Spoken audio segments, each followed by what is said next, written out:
রাম কৃষ্ণ শরণম রাম কৃষ্ণ শরণম রাম কৃষ্ণ শরণম। আমরা প্রত্যেক দিন ঠাকুরমা স্বামীজির স্মরণ মনন চিন্তন করবার জন্য ভার্চুয়ালি মিট করি অথবা অফলাইনেও মিট করি। কারণ একটাই কথা, তাদের দর্শনে নিত্য ধ্যান, মননে মুক্তি লাভ, স্মরণে জনম শুদ্ধ আর নির্ভয়ে অবশ্যই অমৃত লাভ। কথামৃতের মূল অনন্যতাটা কোথায়? কথামৃতের মূল অনন্যতা, মূল বৈশিষ্ট্য হচ্ছে এখানে যেন সরাসরি ঈশ্বরের সাথে সাক্ষাৎ হচ্ছে, ঈশ্বরের সাথে যেন জীবন্ত হয়ে বাংলায় হয়ে আমাদের সাথে দেখা দিচ্ছেন।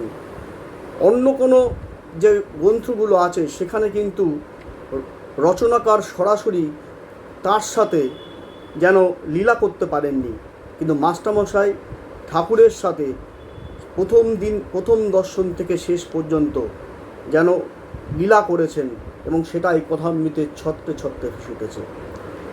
আর আরেকটি বৈশিষ্ট্য একটু বলে চলে যাচ্ছি প্রথম দর্শনে, যেটা আমরা জানি এখানে নিত্য লীলা, ঠাকুর নিত্য বিরাজ করছে। আমরা যখন কথামৃত পাঠ করি, আমরা যখন কথামৃত অনুধান করি, আমরা যেন ভেসে ওঠে চোখের সামনে সেই দক্ষিণেশ্বরের ছোট ঘরটিতে ঠাকুর পূর্বাশ্ব কি উত্তরাশ্ব হয়ে বসে রয়েছেন, আর তার শিষ্যরা, তার ভক্তরা মাটিতে বসে তার অমৃত সুধা পান করছেন। আমরাও যেন সেই ঠাকুরের চিরকালীন ভক্ত হয়ে আছি।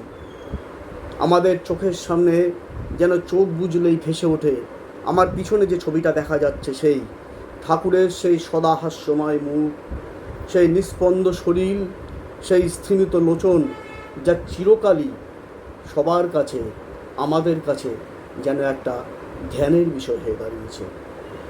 এটাই হচ্ছে কথামৃতের প্রতিপাদ্য বিষয়।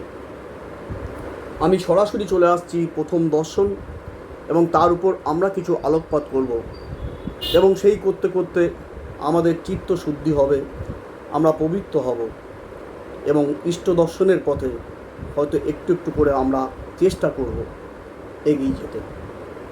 প্রথম দর্শন। গঙ্গা তীরে দক্ষিণেশ্বরে কালীবাড়ি, মা কালীর মন্দির, বসন্তকাল, ইংরাজি 1882 খ্রিস্টাব্দের মার্চ মাস। ঠাকুরের জন্মোৎসবের কয়েকদিন পরে শ্রীযুক্ত কেশব সেন ও শ্রীযুক্ত জোসেফ কুক সঙ্গে 23শে ফেব্রুয়ারি বৃহস্পতিবার 12ই ফাল্গুন 1288 শুক্লা ষষ্ঠী ঠাকুর স্টিমারে বেড়াইয়াছিলেন। তাহারই কয়েকদিন পরে সন্ধ্যা হয় ঠাকুর শ্রীরামকৃষ্ণের ঘরে মাস্টার আসিয়া উপস্থিত। এই প্রথম দর্শন। দেখিলেন এক ঘর লোক নিস্তব্ধ হইয়া তাহার কথামৃত পান করিতেছেন। ঠাকুর তক্তপোষে বসিয়া পূর্বাশ্ব হইয়া সহস্র বদনে হরিকথা কহিতেছেন। ভক্তেরা মেঝেই বসিয়া আছেন। মাস্টার দাঁড়াইয়া অবাক হইয়া দেখিতেছেন। তার বোধ হইল যেন সাক্ষাৎ সুখদেব ভগবত কথা কইতেছেন আর সর্বতীর্থের সমাগম হইয়াছে, অথবা যেন শ্রীচৈতন্য কুরুক্ষেত্রে রামানন্দ স্বরূপাদি ভক্ত সঙ্গে বসিয়া আছেন ও ভগবানের নাম গুণকীর্তন করিতেছেন। মাস্টারমশাই বলছেন প্রথম দর্শনে যে তিনি যখন ঠাকুরকে দেখলেন, দেখে তার মনে হলো যেন সাক্ষাৎ সুখদেব ভগবত কথা বলছেন, অথবা নীলাচলে মহাপ্রভু শ্রীচৈতন্য স্বরূপ দামোদরের সাথে হরিকথা বলিতেছেন। আমরা জানি যে সুখদেব তিনি মহর্ষি ব্যাসদেবের সন্তান মহর্ষি ব্যাসদেব, যিনি ভগবান শ্রীকৃষ্ণের জন্ম ও জীবন বৃত্তান্ত সম্বন্ধীয় যে ধর্মগ্রন্থ তা রচনা করেছিলেন, এবং নৈমিষারণ্যে অরণ্যে রাজা পরীক্ষিত, যিনি ব্রহ্ম সাব্যস্ত, তার জীবনের আর দ্বীপ নিভে আসছে, আর 7 দিন তিনি বাঁচবেন। ঠিক সেই সময় তিনি শুকদেবকে ভগবত কথা তিনি শোনাতে বললেন, এবং শুকদেব সেই পরীক্ষিতের সামনে এইভাবে ভাগবত কথা তিনি তখন পাঠ করছিলেন। সেই সময় ওই রাজসভায়, পরীক্ষিতের রাজসভায় যারা উপস্থিত ছিলেন, তারা ওই ভগবত কথা শুনে এবং রোমন্থন করে তাদের যেন মনে হচ্ছিল যে বিভিন্ন তীর্থে ঘুরলে যে পুণ্য হয়, সেই পুণ্য যেন ওই ভগবত কথা শোনার মধ্যে দিয়ে এখানেই তারা অর্জন করছে, যেন সর্বতীর্থ ওই শুকদেবের ওই পরীক্ষিতের রাজসভায় এসে উপস্থিত হয়েছে। মাস্টারমশাও আজকে ভগবান শ্রীরামকৃষ্ণকে দেখে যেন সেই শুকদেবের কথাই মনে পড়ল। সেই শুকদেব একবার এসেছিলেন পুরাণকালে, আর মাস্টারমশাইয়ের আজকে মনে হচ্ছে এ যুগের শুকদেব যেন ওই দক্ষিণেশ্বরে এসে উপস্থিত হয়েছেন। আবার মাস্টারমশাই বলছেন মহাপ্রভু শ্রীচৈতন্যদেবের কথা। মহাপ্রভু শ্রীচৈতন্যদেব, যিনি আমরা জানি জীবনের একটা বড় অংশ তিনি অতিবাহিত করেছিলেন ওই নীলাচলে জগন্নাথ ধাম পুরী ক্ষেত্রে, এবং সেইখানে যিনি আরেকজন ছিলেন বৈষ্ণব কৃষ্ণ ভক্ত, রায় রামানন্দ। রায় রামানন্দ তিনি একজন শাস্ত্রজ্ঞ পণ্ডিত ছিলেন, এবং তিনি উড়িষ্যার রাজা প্রতাপরুদ্রের একজন বিশ্বস্ত রাজকর্মচারী ছিলেন, এবং প্রতাপরুদ্র তাকে রাজমাহেন্দ্রীর শাসনভারও দিয়েছিলেন। এবং মহাপ্রভু শ্রীচৈতন্যদেব সেই পুরীধামে যাওয়ার পরে আরেকজন বৈষ্ণব পণ্ডিত শাস্ত্রজ্ঞ বাসুদেব সার্বভৌম, সেই বাসুদেব সার্বভৌমের কাছ থেকে তিনি ওই রায় রামানন্দের কথাও শুনেছিলেন। তা প্রথম সাক্ষাতের সময় যখন রামানন্দের সাথে মহাপ্রভু শ্রীচৈতন্যদেবের যখন প্রথম সাক্ষাৎ হলো, মহাপ্রভু শ্রীচৈতন্যদেব পুরীক্ষেত্রের অদূরে সেই গোদাবরী, পুণ্যসলীলা গোদাবরীতে যখন তিনি স্নান করছেন, স্নান করে তিনি যখন কৃষ্ণ কথা জপ তপ করছেন, তিনি দেখলেন যে অনতি দূরে দোলায় চড়ে সৌম্য দর্শন কেউ একজন আসছে, আর তার সাথে অনেক বাদ্য বাজাতে আসছেন, অনেক পরিচালক আছেন, অনেক পণ্ডিত আছেন, শাস্ত্রজ্ঞ পণ্ডিতও আছেন, এবং ওই জাঁকজমকের ঘনঘটা, এবং তিনি তো মহাপ্রভু শ্রীচৈতন্য, তিনি দেখেই বুঝতে পারলেন তিনি সেই রায় রামানন্দ ছাড়ার কিছু নয়। অন্যদিকে রায় রামানন্দ মহাপ্রভু শ্রীচৈতন্য সৌম্য শান্ত এই দিব্যকান্তি মানুষকে দেখেও বুঝলেন। দুজনের সাথে সাক্ষাৎ হলো, সেই প্রথম সাক্ষাৎ, এবং সেই সাক্ষাতের মধ্যে দিয়ে যেন একটা আনন্দের প্লাবন, হৃদয় উৎসারিত যেন আনন্দের বন্যা বয়ে গেল, এবং তাদের মধ্যে যে কৃষ্ণ কথা হরি কথা যে আলোচিত হচ্ছিল, এবং সেই আলোচনায় বৈষ্ণব শাস্ত্রে যেই শ্রীচৈতন্য কথামৃতে, শ্রীচৈতন্য চৈতামৃতে একটা উল্লেখযোগ্য অংশ নামে সুপরিচিত, তার নাম সাধ্য সাধন তত্ত্ব। সাধ্য সাধন তত্ত্ব। এখানে মহাপ্রভু শ্রীচৈতন্যদেব তাকে বলছেন রায় রামানন্দকে, আচ্ছা তুমি বলো তো ভগবান কি, ভগবান প্রাপ্তির উপায় কি, সেই ভগবানকে সাধনা করে সাধকরা সাধনা করে কিভাবে সেই পরম বস্তু প্রাপ্ত হয়। আসলে মহাপ্রভু শ্রীচৈতন্যদেব এভাবেই প্রশ্নগুলো করছিলেন যেন প্রশ্নের মধ্য দিয়ে উত্তর ভেসে আসছিল। সে এক অসাধারণ সৃষ্টি, সাধ্য সাধন তত্ত্ব। তাই আজকে যে মাস্টারমশাই যে মহাপ্রভু শ্রীচৈতন্যকে যে বলেছিলেন কুরুক্ষেত্রে এসেছিলেন রায় রামানন্দের সাথে, আজকেও যেন মনে হচ্ছে যেন সেই কুরুক্ষেত্রে একবার এসেছিলেন ভগবান শ্রীচৈতন্য ছিলেন, আজ যেন সেই পাবন মূর্তি উপস্থিত হচ্ছে দক্ষিণেশ্বরে। শুধু তাই নয়, মহাপ্রভু শ্রীচৈতন্য দেব বিভিন্ন সময় সেই কুরুক্ষেত্রে দামোদর স্বরূপ সব ভক্তদের সাথে যেভাবে কৃষ্ণ লীলা কৃষ্ণ তত্ত্ব আলোচনা করেছিলেন, এবং যেটা আনন্দের প্লাবন, একটা ভক্তি সাধনার প্লাবন বয়ে গেছিল, আজকেও যেন মাস্টারমশাই প্রতিটি ছন্দে ছন্দে মনে হচ্ছে। তাই মাস্টারমশাই প্রথম দর্শনে যেন মনে হলো সেই সুখদেব একবার এসেছিলেন, তখন আজকে আবার নতুন এসছেন ঠাকুর রামকৃষ্ণদেবের মধ্যে দিয়ে। সেই ভগবান শ্রীচৈতন্যদেব এসেছিলেন, আর আজকে যেন আমাদের এই যুগের ভগবান শ্রীচৈতন্যদেব এসেছেন। এবার মাস্টারমশাই বলছেন, ঠাকুর আবার বলছেন, যখন একবার হরি বা একবার রাম নাম করলে রোমাঞ্চ হয়, অশ্রুপাত হয়, তখন নিশ্চয়ই যেন যে সন্ধ্যাদি কর্ম আর করতে হবে না, সন্ধ্যাদি কর্ম আর করতে হবে না। তখন কর্মত্যাগের অধিকার হয়েছে, কর্ম আপনা আপনি ত্যাগ হয়ে যাচ্ছে। তখন কেবল রাম নাম কি হরিনাম কি শুদ্ধ ওঁকার জপলেই হলো। আবার বলিলেন, সন্ধ্যা গায়ত্রীতে লয় হয়, গায়ত্রী আবার ওঙ্কারে লয় হয়। কি বলছেন? বলছেন যখন একবার হরি বা একবার রাম নাম করলে রোমাঞ্চ হয়, অশ্রুপাত হয়, তখন যেন সন্ধ্যাদি কর্ম আর করতে হবে না। সন্ধ্যাদি কর্ম, সন্ধ্যা বলতে ইন জেনারেল আমরা বুঝি ইভিনিং, বিকেলবেলা, কিন্তু এখানে সন্ধ্যা বলতে তাই বোঝাচ্ছে না। সন্ধ্যা বলতে বোঝানো হয়েছে দিনের একটা বিশেষ অংশ শেষ আর একটা বিশেষ অংশ শুরু।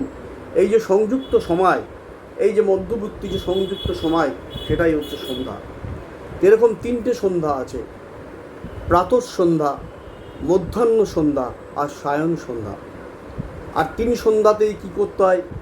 ঠাকুরের জন্য অনেক আচার আচরণ করতে হয়, শীতল দিতে হয়, জল দিতে হয়, ধূপ দিনা দিতে হয়, পুজো দিতে হয়, এইসব আচার আচরণ করতে হবে, এটাই তো নিয়ম। তা ঠাকুর বলছেন যখন একবার হরি বা একবার রাম নাম করলে রোমাঞ্চ হয়, অশ্রুপাত হয়, তখন যেন যে সন্ধ্যাদি কর্ম আর করতে হবে না। তা ঠাকুর বলছেন এই সন্ধ্যা কর্ম, যেটা এক্ষুনি সংক্ষেপে একটু বললাম, এই সন্ধ্যা কর্ম বলছো একবার হরিনাম করলে, একবার রাম নাম করলে যদি রোমাঞ্চ হয়, যদি অশ্রুপাত হয়, যদি চোখে আপনা আপনি জল চলে আসে, তাহলে এই সন্ধ্যাদি কর্ম আর করতে হবে না। কিন্তু সেটা তো আমাদের পক্ষে হতে পারে না, আমাদের করতেই হবে। তা বলছে এই সন্ধ্যাদি কর্মকে সারা জীবন করতে হবে। যখন অটোমেটিক্যালি ঠাকুর আমাদের কাছে চলে এসছে, তখন আর বলছে যে আর সন্ধ্যা করার দরকার নেই। ঠিক আমরা যেমন জানি কথামৃতের বিভিন্ন সময় ঠাকুর যে রামপ্রসাদের গান গেয়েছেন বিভিন্ন জায়গায়, সেখানে যেমন একটা জায়গায় ঠাকুর বলছেন, ওই ভাবিলে ভাবের উদয় হয়, যেমন ভাব তেমন লাভ, মূল যে প্রত্যয়, কালীপদ সুধা হ্রদে চিত্ত যদি রয়, তবে পূজা হোম যাগযজ্ঞ কিছুই কিছু নয়। কালীপদ সুধা হ্রদে চিত্ত যদি রয়, অর্থাৎ ভগবানের নাম জপে আমি যদি মগ্ন থাকি, আত্মস্থ থাকি, তাহলে ওই জপ যে আচার আচরণ সেগুলো আর সারা জীবন করার ব্যাপার নেই, কিন্তু আমাদের মতন মানুষদের হয়তো করতেই হবে। এবার ঠাকুর কি বলছেন? বলছে সন্ধ্যা তখন কর্মত্যাগের অধিকার রয়েছে, মানে যদি চোখে জল চলে আসে তাহলে অটোমেটিক্যালি আর সন্ধ্যা করতে হবে না, তাই বলছে কর্মত্যাগ অটোমেটিক্যালি চলে যাবে। এবং তখন কি হবে? বলছে তখন কেবল রাম নাম কি হরিনাম শুদ্ধ, তখন কি হবে? সন্ধ্যা গায়ত্রীতে লয় হবে। গায়ত্রী, প্রত্যেক দেবতারই একটা গায়ত্রী মন্ত্র আছে। গায়ত্রী হচ্ছে দেবতাকে ডাকার মন্ত্র, ঠাকুরের গায়ত্রী মন্ত্র, মায়ের গায়ত্রী মন্ত্র, স্বামীজির গায়ত্রী মন্ত্র। আসলে গায়ত্রী মন্ত্রের মধ্যে দিয়ে তাকে ডাকার মধ্যে কেন ডাকি? তিনি যেন আমাদের পরিচালিত করেন। কিসে পরিচালিত করবেন? যাতে আমাদের ভগবানকে পাওয়ার ব্যাপারে যে বাধা বিঘ্ন থাকে, সেই বাধা বিঘ্ন যাতে আস্তে আস্তে দূর হয়, তাতে যেন পরিচালিত করেন। এবং এইভাবে গায়ত্রী মন্ত্র জপ করতে করতে, গায়ত্রী মন্ত্র ধ্যান করতে করতে কী হবে? আমরা ত্রাণ পেতে পারি। প্রথম গায়ত্রী মন্ত্র জপ করতে করতে, ধ্যান করতে করতে ত্রাণ পেতে পারি। কিসে ত্রাণ পেতে পারি? ত্রাণ হচ্ছে যে ষড়রিপু, কাম, ক্রোধ, লোভ, মোহ, মদ, মাৎসর্য আমাদের ঘিরে রেখেছে, আবৃত করে রেখেছে, তার থেকে ত্রাণ। তাই বলছে সন্ধ্যা আপনা আপনি গায়ত্রীতে লয় হয়, আর গায়ত্রী ওঙ্কারে লয়। ওঙ্কার মানে সে ব্রহ্মবাচক, আত্মচৈতন্যে, যে আমরাই সেই অমৃতস্ব পুত্র, তাতে লয় হয়। কিন্তু সবার জন্য কিনা এটা জানি না। এবার মাস্টার সিধুর সঙ্গে বরাহনগরের এ বাগানে ও বাগানে বেড়াইতে বেড়াইতে এখানে আসিয়া পড়িয়াছেন।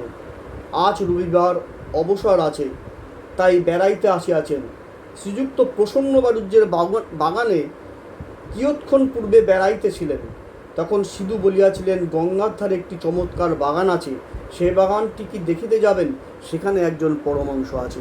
যেটা শুরুতেই বলছিলাম, জানতেন না, হঠাৎ করে এসে পৌঁছিয়েছেন সেই বাগানে। এই বাগান আসারও একটা অনেক গল্প আছে, অনেক সত্য ঘটনা কাহিনী আছে, সেটা অন্য প্রসঙ্গ। বাগানে যখন ফটক দিয়া ঢুকিয়ায় মাস্টার ও সিধু বরাবর ঠাকুর শ্রীরামকৃষ্ণের ঘরে আসিলেন। মাস্টারও অবাক হইয়া দেখিতে দেখিতে ভাবিতেছেন, আহা কি সুন্দর মানুষ, কি সুন্দর কথা, এখান থেকে নড়তে ইচ্ছা করছে না। কিয়ৎক্ষণ পরে মনে মনে বলিতে লাগিলেন, একবার দেখি কোথায় এসেছি, তারপর এখানে এসে বসবো। আসলে ঠাকুর রামকৃষ্ণ দেবের কাছে তিনি তো আসবেন, এটা তো ঠিক ছিল না, তিনি তো আত্মহত্যা করবেন। তো এসেই যখন পড়েছেন ওনাকে ভালো লাগছে, কিন্তু তখন মনে হলো একটু যে চারদিকে যে মন্দির ওগুলোকে ঘুরে টুরে দেখি, তারপর ওনার কাছে আসা যাবে। তাই প্রথম উনি ওইগুলো ঘুরতে গেলেন। সিধুর সঙ্গে ঘরের বাহিরে আসিতে না আসিতে আরতির মধুর শব্দ হইতে লাগিল। এককালে কাসর, ঘণ্টা, খোল, করতালি বাজিয়া উঠিল। বাগানের দক্ষিণ সীমান্ত হইতে নহবতের মধুর শব্দ আসিতে লাগিত। সেই শব্দ ভাগীরথী বক্ষে যেন ভ্রমণ করিতে করিতে অনিতরি গিয়া কোথায় মিশিয়া যাইতে লাগিল। মন্দ মন্দ কুসুম গন্ধবায়ী বসন্ত নীল, সবে জ্যোৎস্না হইয়াছে। ঠাকুরদের আরতির যেন চতুর্দিকে আয়োজন হইতেছে। মাস্টার দ্বাদশ শিব মন্দিরে, শ্রী শ্রী রাধাকান্তের মন্দিরে ও শ্রী শ্রী ভবতারিণীর মন্দিরে আরতি দর্শন করিয়া পরম প্রীতি লাভ করিলেন। সিধু বলিলেন, এটি রাসমণির দেবালয়, এখানে নিত্য সেবা হয়, অনেক অতিথি কাঙাল আসে। এই কথামৃতের যে অপূর্ব বর্ণনা, যেন প্রতিটি ছত্র ছত্রে ভগবান শ্রীরামকৃষ্ণ আমাদের সামনে উপস্থিত হচ্ছেন, সেই সঙ্গে যে বর্ণনা চারদিকের সেই সময় যে পরিবেশ, যেন প্রতিটি শব্দ দিয়ে মাস্টারমশাই যেন গেঁথেছেন। যে সেই সময় গঙ্গায় কিভাবে জোয়ার ভাটা আসছে, নৌকা যাচ্ছে, জ্যোৎস্নায় চারদিক আলোয় বন্যায় ভরে গেছে, সেই ভাগীরথী বক্ষে যেন হাওয়া যে উঠেছে, আস্তে আস্তে যেন সেই গঙ্গাদি ভেসে ভেসে গঙ্গার অন্য পারে চলে যাচ্ছে, সেই অপূর্ব বর্ণনা। আর সেই সময় সন্ধ্যা হয়েছে, যে রাধাকান্তের মন্দির, ভবতারণের মন্দির, দ্বাদশ জ্যোতির্লিঙ্গ মন্দির, সব মন্দিরে একসাথে আরতি হচ্ছে। যেন মাস্টারমশাই তার বর্ণনার মধ্য দিয়ে আমাদের যেন দক্ষিণেশ্বরের প্রথম দর্শনে সেই অমৃত কারণে নিয়ে যাচ্ছেন।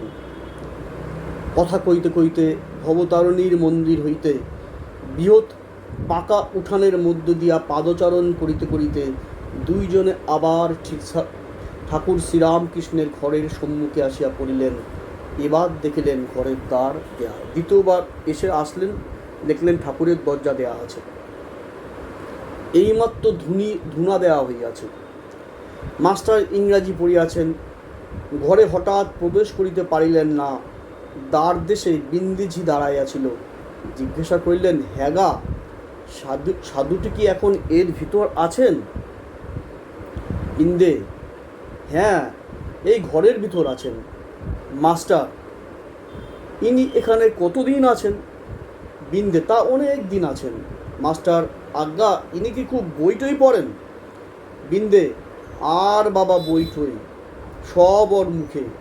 মাস্টার সবে পড়াশোনা করে এসেছেন, ঠাকুর শ্রীরামকৃষ্ণ বই পড়েন না শুনে আরও অবাক হলেন। মাস্টার, আচ্ছা ইনি বুঝি এখন সন্ধ্যা করিবেন, আমরা কি এই ঘরের ভিতর যেতে পারি? তুমি একবার খবর দিবে।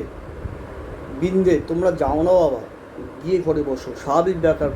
মাস্টারমশাই একজন সুশিক্ষিত মানুষ, বিদ্যাসাগরের শ্যামবাজারের মেট্রোপলিটন ইনস্টিটিউটের প্রধান শিক্ষক এবং রিপন কলেজের 5টি সাবজেক্টের অধ্যাপক, ইংরাজি শিক্ষায় শিক্ষিত। তা তিনি তো স্বাভাবিক ব্যাপার, পারমিশন ছাড়া কী করে ঢুকবেন? এটাই তো ম্যানার্স। তাই তিনি সেটা বলছেন। আরেকটা কথা হচ্ছে যে পড়াশোনা, শুনেছেন উনি অনেক কিছু জ্ঞানী, তাই স্বাভাবিক তাই বলছেন উনি অনেক পড়াশোনা করেছেন। তা বিন্দিজি বলছে, আর বাবা ওর পড়াশোনা, সরস্বতী তো জীবের গোড়ায় আছে, ওর পড়াশোনা ওখানেই। যেটা মাস্টারমশাই ক্রমশ অবাক হচ্ছে। আর অবাকটা কী হয়েছিল তো পরের দর্শনগুলো আমরা সবাই জানি, এটা সবে প্রথমে শুরু। মাস্টার, ইনি কি বুঝি এখন সন্ধ্যা করবেন? বা বলছো ওই ঘরে কি যেতে পারি? তা বিন্দু বলছে, হ্যাঁ চলে যাও। এইবার কি হচ্ছে? এবার বিন্দের কথা শুনে ঘরে প্রবেশ করছে। তখন তারা ঘরে প্রবেশ করিয়া দেখেন ঘরে আর অন্য কেহ নাই। ঠাকুর শ্রীরামকৃষ্ণ ঘরে একাকী তক্তপোষের উপর বসিয়া আছেন। ঘরে ধুনো দেওয়া হইয়াছে। এ সমস্ত দরজা বন্ধ, সমস্ত দরজা বন্ধ। মাস্টার প্রবেশ করিয়াই বদ্ধাঞ্জলি হইয়া প্রণাম করলেন। প্রথম দর্শন, তা প্রথম দর্শন যখন মাস্টারমশাই বদ্ধাঞ্জলি করছে, হাতেই হবে, স্বাভাবিক। কিন্তু এরপরে কী হলো, সমীপে ঠাকুর সমীপে গড়াগড়ি খেয়ে নমস্কার, যেভাবে করার ব্যাপার চলে আসছে। প্রথম দর্শন হাত জোর করে নমস্কার করছে। ঠাকুর শ্রীরামকৃষ্ণ বসিতে অনুজ্ঞা করিলে তিনিও সিধু মেঝেতে বসিলেন। দুজনে এবার মেঝেতে বসলেন। ঠাকুর জিজ্ঞাসা করলেন, কোথায় থাকো, কি করো, বরাহনগরে কি করতে এসেছো ইত্যাদি। মাস্টার সমস্ত পরিচয় দিলেন। কিন্তু দেখিতে লাগলেন যে ঠাকুর মাঝে মাঝে যেন অন্যমনস্ক হইতেছেন। পরে শুনিলেন এরই নাম ভাব। যেমন কেহ ছিপ হাতে করিয়া মাছ ধরিতে বসিয়াছে, মাছ আসিয়া টোপ খাইতে থাকিলে ফাতনা যখন নড়ে, সে ব্যক্তি যখন শশব্যস্ত হইয়া ছিপ হাতে করিয়া ফাতনার দিকে এক দৃষ্টি এক মনে চাইয়া থাকে, কাহারও সহিত কথা কই না, এ ঠিক সেই ভাব। পরে শুনিলেন ও দেখিলেন ঠাকুরের সন্ধ্যার পর এইরূপ ভাবান্তর হয়। কখনো কখনো তিনি একেবারে বাহ্যশূন্য হয়। এই মাস্টারমশাই যে প্রথম দর্শন আসলেন,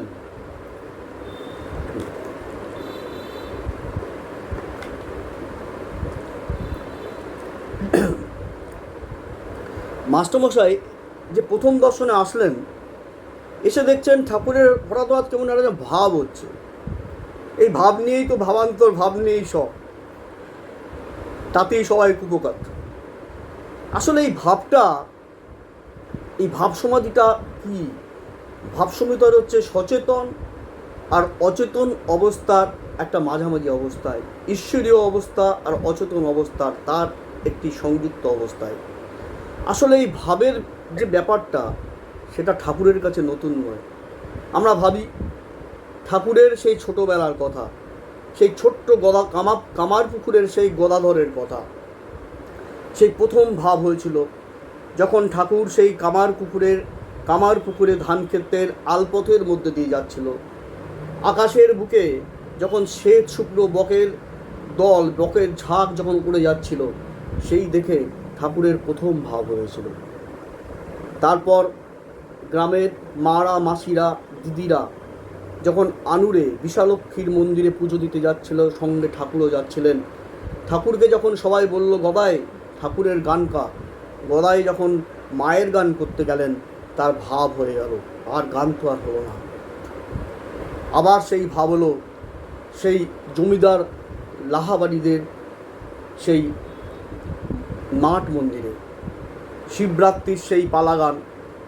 সেদিনকে শিবরাত্রির দিনকে সেই শিব নাটক হবে, শিবের যাত্রা অনুষ্ঠান হবে। কিন্তু যিনি শিবের ভূমিকায় অভিনয় করবেন তাকে আর পাওয়া যাচ্ছিল না। খোঁজ পড়ল পাড়ার গদায়, কারণ গদাই তো বিভিন্ন সময় বিভিন্ন আধ্যাত্মিক চরিত্রের সব অভিনয় করে, গান করে। গদাইকে শিবের সাজে সাজানো হলো, গদাই গেল লাহাবাবুর সেই দেবালয়ে শিবের অভিনয় করতে, আর অভিনয় করলো না, তার ভাব সমাধি হলো, সেদিন আর জ্ঞানই আসলো না। সুতরাং এই ভাব আর নতুন কিছু ব্যাপার নেই, ভাবটা ঠাকুরের কাছে সেই আগের থেকেই যেন এই ভাব রয়ে গেছে। শুধু তাই নয়, স্বামী বিবেকানন্দ অর্থাৎ নরেন্দ্রনাথ দত্ত যখন স্কটিশ চার্চ কলেজের, অর্থাৎ আগে নাম ছিল সেই জেনারেল অ্যাসেম্বলি ইনস্টিটিউশনস, সেই নরেন্দ্রনাথ দত্ত যখন স্কটিশ চার্চ কলেজের স্টুডেন্ট ছিল, তাদের ইংরাজির অধ্যাপক উইলিয়াম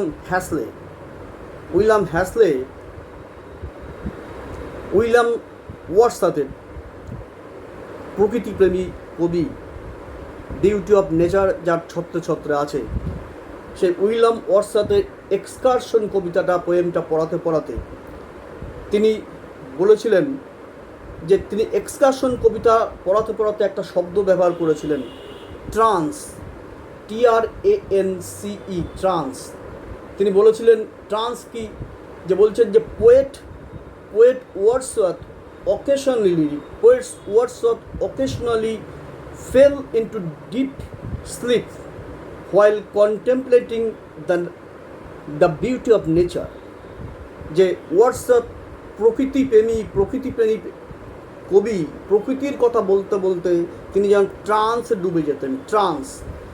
তা এবার বলছে যে ট্রান্স, বলছে what is the trance, but in order to know what is trance you better to go and see Ramakrishna পরমহংসদেব, then you find exhibited the similar state of body and mind। ওই ট্রান্সই হচ্ছে ভাব সমাধি। নরেন্দ্রনাথের কিন্তু প্রথম কানে ঢুকেছিল সেই পরমহংসের কথা, যে চলে যাও দক্ষিণেশ্বরে, সেখানেও দেখতে পাবে ভাব সমাধি কি, ট্রান্স কি। আসলে এই ভাব সমাধি ভগবান শ্রীরামকৃষ্ণের সাথে যেন সম্পৃক্ত হয়ে আছে। যে ভাবে যাবার জন্য, যে ভাব সমাধিতে নিমজ্জিত হওয়ার জন্য মুনি ঋষিরা বছরের পর বছর, জীবনের পর জীবন তপস্যা করে গেছেন, আর আমাদের ভগবান শ্রীরামকৃষ্ণ তিনি যখন তখনই সেই ভাব সমাধিতে চলে যেতে পারতেন, কিন্তু তিনি বলতেন মাকে, মা আমাকে তুই ভাব সমাধিতে রাখিস না, ভাব মুখে রাখিস না, আমাকে তুই বেহুশ করিস না, আমি ওদের সাথে রসবশে থাকতে চাই, ওদের সাথে কথা বলতে চাই।